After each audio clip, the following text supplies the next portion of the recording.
नमस्कार, स्वागत है आपका हॉर्नबिल टीवी में और मैं हूं आपके साथ शिखा सकलानी। बुलेटिन की शुरुआत करते हैं खबरों के साथ।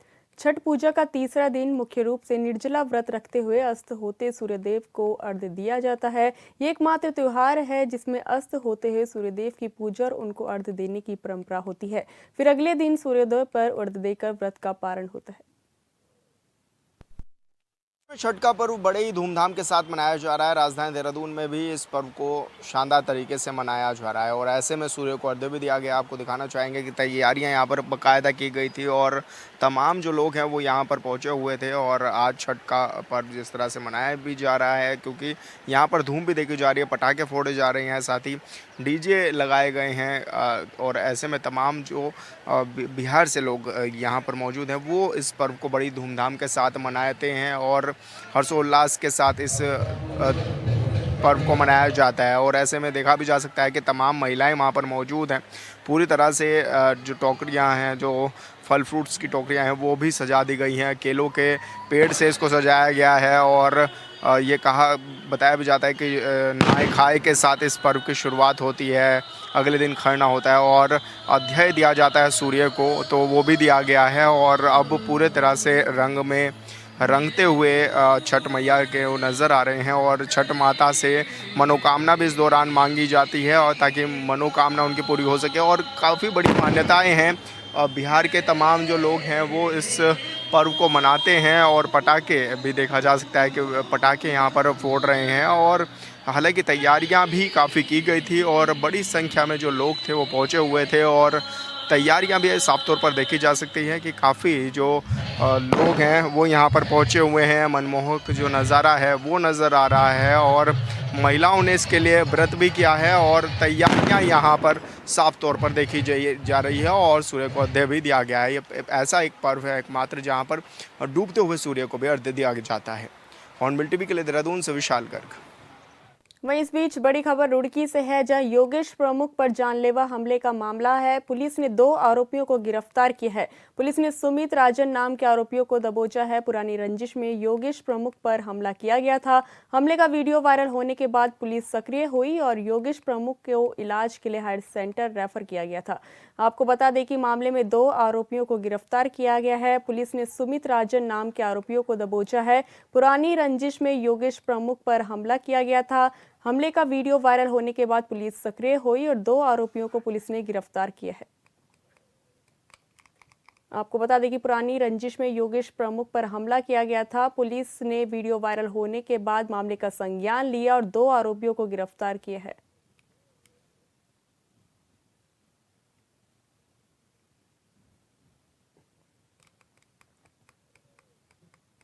49वें माह श्री कुंजापुरी एवं पर्यटन विकास मेले का नरेंद्रनगर के रामलीला मैदान में आगाज हो चुका है। मेला आगामी 9 नवंबर तक चलेगा।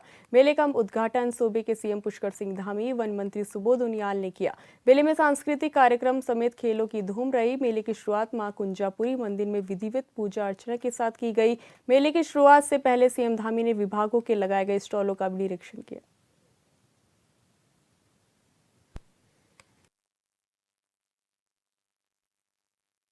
मेरा परम सौभाग्य है मुझे इस पवित्र भूमि में मां कुंजापुरी के इस दिव्य मेले में आप सबके बीच में आने का शुभ अवसर प्राप्त हो रहा है। और इससे पहले मैं एक बार पहले आया था और पिछले वर्ष भी मेरा आने का यह कार्यक्रम था, लेकिन बीच में उस समय मैं हरियाणा में पहले से एक प्रवास होने के कारण से आप सबके बीच में मैं ऑडियो के माध्यम से आप सब तक अपना संदेश पहुंचाने का मैंने प्रयास किया था। भाइयों बहनों, मां कुंजापुरी का मेला ये केवल एक आयोजन मात्र नहीं है, बल्कि हमारी लोक आस्था, सांस्कृतिक विरासत और गौरवशाली परंपरा का प्रतीक है। 1974 से निरंतर आयोजित होता जा रहा ये मेला इस व्यापार, पर्यटन और क्षेत्रीय विकास को गति प्रदान करता है। भाइयों बहनों, भारत की पहचान उसकी सनातन संस्कृति और जीवन मूल्यों में छिपी हुई है। हमारी संस्कृति केवल रीति रिवाज का ही विषय नहीं है, बल्कि यह जीवन को एक सकारात्मक दिशा देने वाली विचारधारा है जो हमको नए नए तरीके से प्रेरित करने का काम करती है।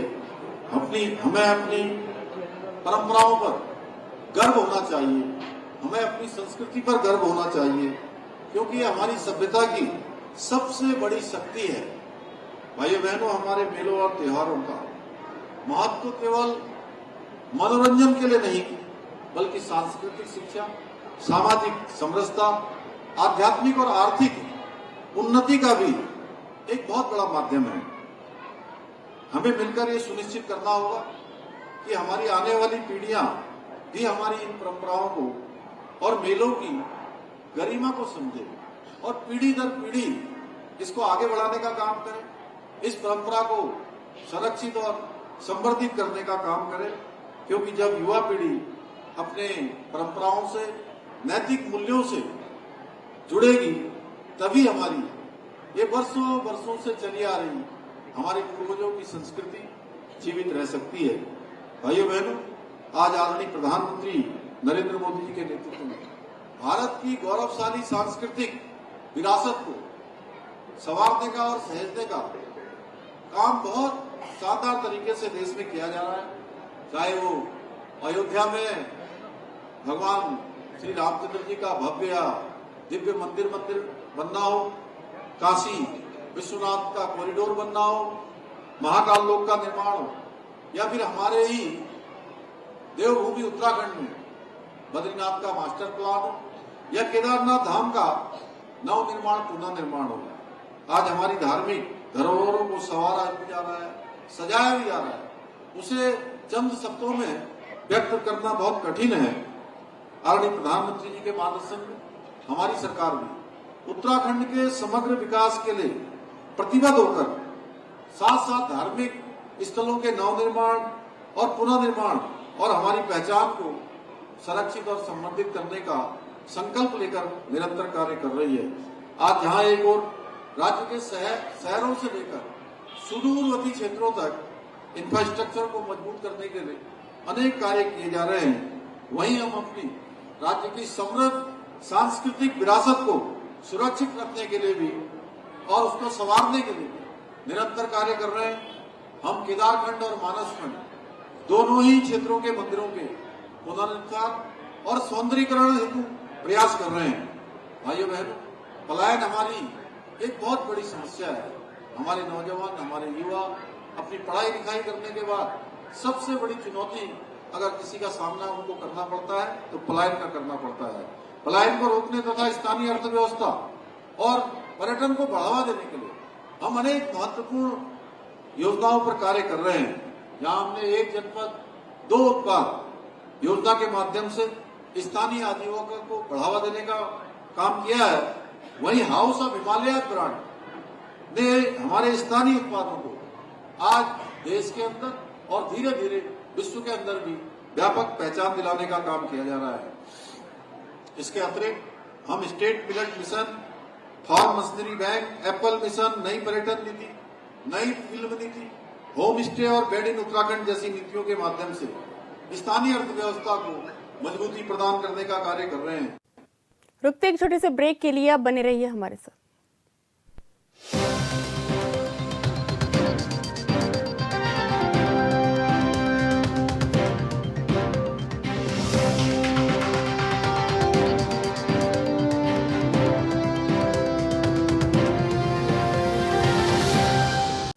मुख्यमंत्री पुष्कर सिंह धामी खटीमा पहुंचे, जहां उन्होंने सूर्य षष्ठी व्रत महोत्सव छठ पूजा कार्यक्रम में शिरकत की। आपको बता दें कि मुख्यमंत्री पुष्कर सिंह धामी उधम सिंह नगर के दौरे पर हैं, जहां सीएम धामी ने खटीमा में आयोजित सूर्य षष्ठी व्रत महोत्सव छठ पूजा कार्यक्रम में शिरकत की है।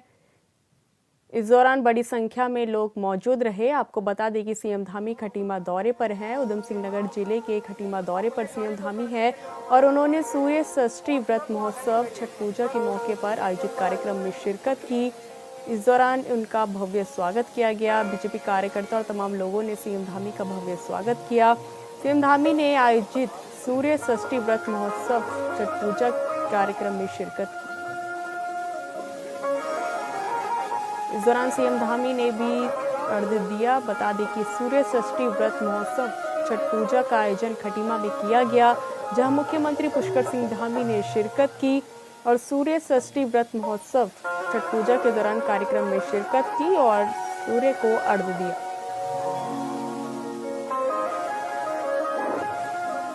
सीएम धामी ने खटीमा में आयोजित सूर्य षष्ठी व्रत महोत्सव छठ पूजा में शिरकत की। इस दौरान सीएम धामी ने सभी प्रदेशवासियों को छठ पूजा की बधाई दी और शुभकामनाएं दी। इस दौरान सीएम धामी ने भी सूर्य को अर्घ्य दिया। बता दें कि खटीमा में आयोजित सूर्य षष्ठी व्रत महोत्सव छठ पूजा के दौरान सीएम धामी ने शिरकत की और सूर्य को अर्घ्य दिया।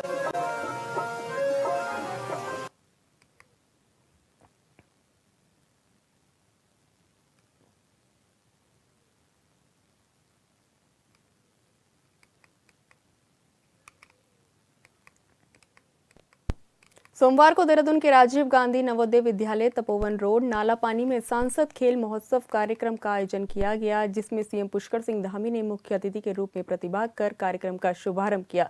इस मौके पर सांसद नरेश बंसल, विधायक खजान दास, विधायक उमेश शर्मा का और मेयर सौरभ थपलियाल मौजूद रहे।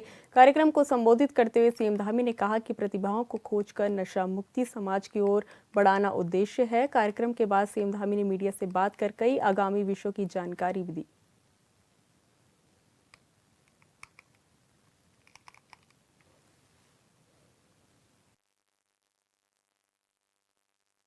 खेल प्रतियोगिता भी प्रारंभ हो रही है, खेल महोत्सव प्रारंभ हो रहा है। यहाँ हमारे राज्यसभा के सांसद आदरणीय नरेश बंसल जी के संयोजन में ये खेल महोत्सव का आज प्रारंभ हुआ है।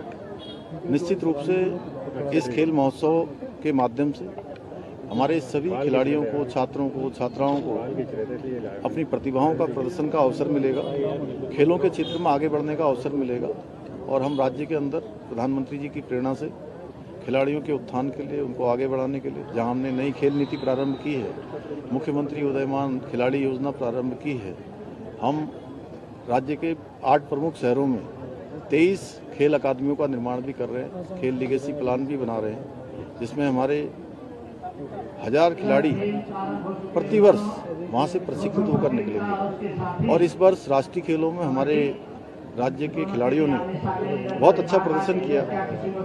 103 पदक जीतकर खेल तालिका में हम 7वें स्थान पर आ गए, जो हमारे लिए बहुत गौरव की बात है। और ये प्रतियोगिता राष्ट्रीय खेलों की हमारे राज्य के लिए देवभूमि के साथ साथ खेल भूमि की ओर भी हमारा मार्ग प्रशस्त करने में बहुत बड़ी प्रेरित और बहुत बड़ी सहायता होने वाली है। इस खेल महोत्सव के शुभारंभ अवसर पर मैं सभी विद्यार्थियों को, खिलाड़ियों को उनके उज्जवल भविष्य की कामना करता हूं कि वो खेलों के क्षेत्र में आगे बढ़ें, आज अपना करियर बना सकते हैं। राज्य सरकार उनके साथ है। देखिए, पहले के समय में था कि कम साधन है, संसाधन है, कौशल नहीं प्राप्त हो पाता था। अब ये सबको कौशल प्राप्त होगा। ये युवाओं के भविष्य के लिए बहुत महत्वपूर्ण होगा। उनको हर क्षेत्र में आगे बढ़ने का कौशल मिलेगा, हर प्रकार से वो स्किल होंगे, पारंगत होंगे, किसी भी क्षेत्र में आगे बढ़ सके। इस वर्ष हमारे राज्य का राज्य स्थापना का 25 साल पूरा हो रहा है और राज्य की रजत जयंती वर्ष ये हमारा वर्ष है। इसको रजतोत्सव के रूप में हम सब आगे के लिए एक लंबी उड़ान, लंबी ऊर्जा के साथ आगे बढ़ेंगे। इसमें माननीय राष्ट्रपति महोदय भी आ रही हैं और उनका भी कार्यक्रम हमारा 3 और 4 तारीख को राज्य के अंदर रहेगा। विधानसभा का जो संयुक्त अधिवेशन हमारा अधिवेशन होगा, उसको भी वो संबोधित करेंगी। इसके साथ साथ आदरणीय प्रधानमंत्री जी भी हमारे इस रजतोत्सव में शामिल होकर हम सबका एक तरह से उत्साहवर्धन भी करेंगे, हम सबको प्रेरित भी करेंगे और उनका देवभूमि उत्तराखंड से गहरा लगाव है। उनके दिल में उत्तराखंड बसता है और हर एक उत्तराखंड वासी के दिल में श्री नरेंद्र मोदी जी बसते हैं। इसलिए उनका आना हमेशा से हमको उत्साह भी देता है, हमको प्रेरणा भी देता है और आगे काम करने के लिए और ताकत भी प्रदान करता है। देखिए, हमारे राज्य में पर्यटन की अपार संभावनाएं हैं और जब राज्य का निर्माण हुआ था उस समय से ही अवधारणा थी, राज्य बनने की दिशा में आगे बढ़ रहा था कि पर्यटन हमारे राज्य का आर्थिकी का बहुत बड़ा आधार होगा। तो मैं कह सकता हूँ कि उस दिशा में हम आगे बढ़ रहे हैं और इस वर्ष भी और पिछले 3 वर्षों में भी जो पर्यटकों की रिकॉर्ड संख्या आई है वो निश्चित रूप से हमें आगे के लिए भी कहीं ना कहीं प्रेरणा देती है और आगे का इन सब यात्राओं से अनुभव लेकर यात्रियों का और अच्छा संयोजन हो, अच्छी उनकी अच्छी व्यवस्था हो, उनकी यात्रा सफल हो, सुरक्षित हो, हर दिशा में हम काम करेंगे। नए पर्यटक स्थल हमारे और डेवलप हों। वेड इन उत्तराखंड उस पर भी हम काम कर रहे हैं। 2 स्पिरिचुअल जोन बनाने की दिशा में भी हमारा काम तेज़ी से आगे बढ़ रहा है। मैं समझता हूं कि आने वाले समय में पर्यटन हमारे राज्य की आर्थिकी का बहुत बड़ा आधार होने वाला है। उत्तराखंड पूरे देश को, दुनिया को, भूमंडल को जहाँ अच्छा पर्यावरण देता है, अच्छी हवा, पानी, सभी प्रकार का हमारा 71% भूभाग यहाँ पर वनों से आच्छादित है। और राज्य में लोग आएंगे, पूरे देश भर से आते हैं, हम उनका स्वागत करते हैं। लेकिन पर्यावरण के संरक्षण में जो हमारा योगदान है, जो हमारी भूमिका है, उसमें सबका भी थोड़ा थोड़ा अंश सम्मिलित हो जाता है। देखिए, हम लोग सभी की जो सुविधा है उसके अनुरूप ही काम कर रहे हैं। क्योंकि माननीय राष्ट्रपति महोदय जी को आना है, उनके अपने निर्धारित कार्यक्रम होते हैं, निर्धारित एक उनका सुरक्षा का भी एक वो होता है। उस सत्र में उनको भी हम सबका संबोधन करना है। इस दृष्टि से देहरादून भी चूँकि हमारी राजधानी है और यहाँ विधान भवन है, अच्छा उनका सत्र होगा, अच्छा उनका संबोधन मिलेगा। पूरे प्रदेशवासी कहीं ना कहीं जो 25 वर्षों की यात्रा है, उस यात्रा को अनंत की ओर ले जाएंगे। हिंदुस्तान श्रेष्ठ राज्य बनेगा देश का। उसमें हमें राष्ट्रपति जी का भी, प्रधानमंत्री जी का भी सबका आशीर्वाद प्राप्त। प्रदेश में ग्रीन टैक्स को लेकर मुख्यमंत्री धामी का कहना है कि उत्तराखंड प्रदेश पूरे देश को और राज्य को अच्छा पर्यावरण देता है। सभी देशवासियों को सहयोग करने की जरूरत है। सीएम के इस घोषणा के बाद संगठन और सरकार से जुड़े हुए राजनेता इसका समर्थन करने लगे हैं। विधायक विनोद चमोली और संगठन के प्रदेश अध्यक्ष महेंद्र भट्ट ने भी सीएम के इस निर्णय का स्वागत किया है। उनका मानना है कि उत्तराखंड प्रति वर्ष अपनी जनसंख्या से 10 गुना ज्यादा लोगों की व्यवस्थाएं प्रदेश में जुटा रहा है। राज्य में हर साल 8 से 10 करोड़ लोग उत्तराखंड प्रवास में रहते हैं और यहाँ की मूलभूत सुविधाओं का उपयोग करते हैं। ऐसे में अगर सहयोग स्वरूप एक छोटी सी धनराशि देकर प्रदेश के रखरखाव और पर्यावरण को स्वच्छ करने के लिए यहाँ आने वाले दूसरे प्रदेशों के लोग भी करें तो इसे अन्यथा नहीं लेना चाहिए। विधायक ने मांग की है कि केंद्र सरकार को प्रतिवर्ष उत्तराखंड के लिए एक विशेष सहायता के रूप में निश्चित धनराशि निर्गत करनी चाहिए ताकि प्रदेश में मूलभूत सुविधाएं भी बढ़े और पर्यावरण में जो योगदान उत्तराखंड देता है वह भी बरकरार रहे।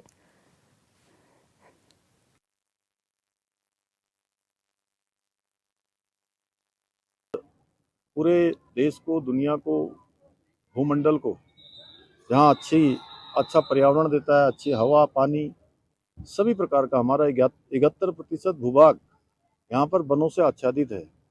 और राज्य में लोग आएंगे, पूरे देश भर से आते हैं, हम उनका स्वागत करते हैं। लेकिन पर्यावरण के संरक्षण में जो हमारा योगदान है, जो हमारी भूमिका है, उसमें सबका भी थोड़ा थोड़ा अंश सम्मिलित हो जाएगा। अपना एक अलग स्थान है, लेकिन पिछले दिनों बड़ी संख्या में हमारे यहाँ यात्रा बढ़ी है। यात्रा बढ़ती है तो वन संपदा है, पर्यावरण कहीं ना कहीं दूषित होने की संभावना रहती है। बड़ी संख्या में कार्बन डाइऑक्साइड की दृष्टिकोण से चीजें रहती हैं। इसलिए सरकार ने निर्णय लिया है और राजस्व की दृष्टि से भी राज्य के अंदर हम जहाँ वृक्षारोपण करते हैं, अनेकों पर्यावरण के कार्यक्रम चलाते हैं, तो बड़ी संख्या में धनराशि की आवश्यकता होती है। मैं मुख्यमंत्री के निर्णय का स्वागत करता हूँ। बाहर से आने वाले ऐसे जितना भी दूसरे स्टेट के वाहन हैं पर ग्रीन टैक्स लगे। स्वाभाविक रूप से स्वतः ही आम नागरिक भी जो भारतवर्ष का उत्तराखंड में आना चाहता है, वो उत्तराखंड को शुद्ध वायुमंडल, शुद्ध वातावरण देखना चाहता है। उसमें सबका सहयोग रहेगा और सबके सहयोग से हम भविष्य के अंदर उत्तराखंड की जो प्राकृतिक सौंदर्यता है उसको बनाने में सक्षम होंगे। फिलहाल इस बुलेटिन में इतना ही। आप देखते रहिए हॉर्नबिल टीवी। नमस्कार।